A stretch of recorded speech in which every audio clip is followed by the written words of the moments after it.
Round 3 of the FIM Motocross World Championship, the MXGP of the Netherlands. In MX2 Race 1, it was Jorge Prado who crossed the Fox hole shot line for the second time this season, closely followed by Thomas Olsen, Henry Jacobi and Tom Vial. David Puchis and Adam Sterry were not too far behind either, nor too were the Yamahas of Jago, Geerts and Ben Watson. Conrad Muse ran into Michael Sadner and crashed, so too did Valandren, but he was lucky to get away with it. Jago Geerts eventually fell from 7th, but he would eventually come back strong in the latter stage of the race. His teammate Watson, though, would fall and get back to 5th. Vial on the number 28 started to fade. He was caught there by Kevin Valandren. That was for 4th. A couple laps later, it was David Puchis who went through into 5th, but he was passed in the latter stages by Watson and Jago Geerts. Geerts eventually came home in 7th on his Yamaha. Prado, though, was a winner in race 1 from Olsen and Jacobi. MXGP Race 1, Tony Cairoli crossed the Fox hole shot line for his 3rd Fox hole shot of the season. Closely behind was the 99 of Max Anstey, Tim Gajser and Jeremy Seawer. Cairoli, though, would lose his lead before the end of the first lap. He ran wide and Anstey was through. Gajser had a big crash on lap 4. He fell spectacularly from 3rd. He remounted in 12th and fought back to 7th. Anstey then threw it away, handing the lead to Cairoli on lap 7. Anstey would eventually come home in 16th. Desalle came under attack late on in the race from a resurgent number 25 from Desalle, who made this pass to go into 2nd. Jago passed the hard-charging Italian to move up into 4th place. The Italian, Monticelli, then fell. He eventually came home in 18th. Tony Cairoli, though, was the winner from Desalle, Paulant, Jago and Van Horbik.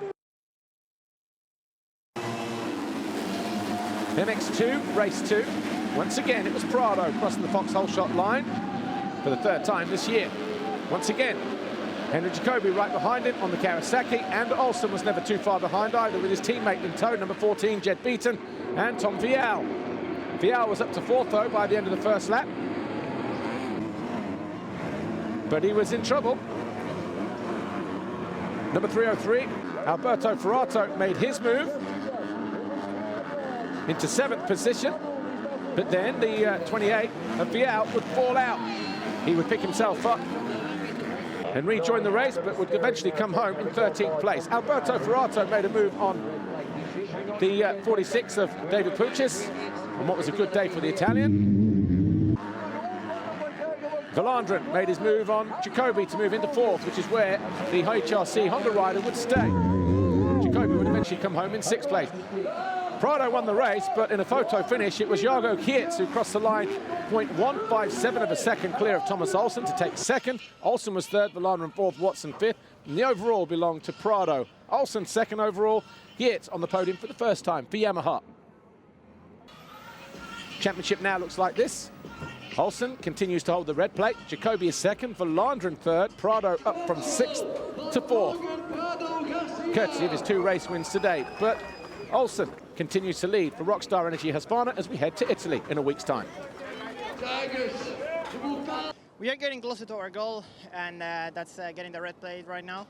Had 2 really good motos and an overall win, so couldn't ask for a better day, and hopefully to keep going this way and get that red plate soon. MXGP Race 2, and once again, Tony Cairoli first over the Fox hole shot line for the 4th time this season. Tim Gajser squeezed out Monticelli for 2nd as they exited the first couple of corners. Jeremy Van Horbik not too far behind, and Sean Simpson in there as well on the RFX KTM in 5th. Simpson would eventually come home in 8th place. Monticelli was hanging on in there in 2nd position, but before the end of the first lap, he fell from his standing construct KTM, handing the advantages to everybody else around him. Tonas also fell in that same turn. Tonas will eventually come home 25th. Desalle, an early charger into 4th with that move on Simpson.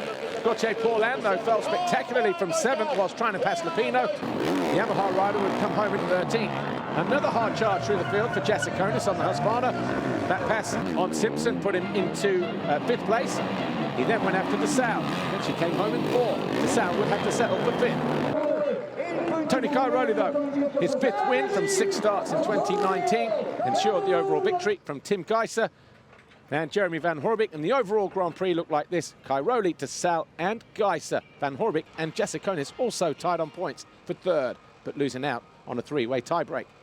Cairoli now extends his lead to 22 points over Gajser. And Desalle moves up to third.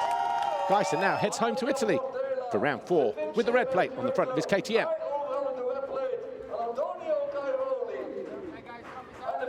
Yeah, like I said before, it was difficult the week because I thought after some rest after England I will feel a little bit better, but in the sand you feel a little bit more than on the RPEC. So I was struggling a little bit in the beginning of the races, but second moto was better actually than the first one, and I could take 2 good starts again and stay in front for both races.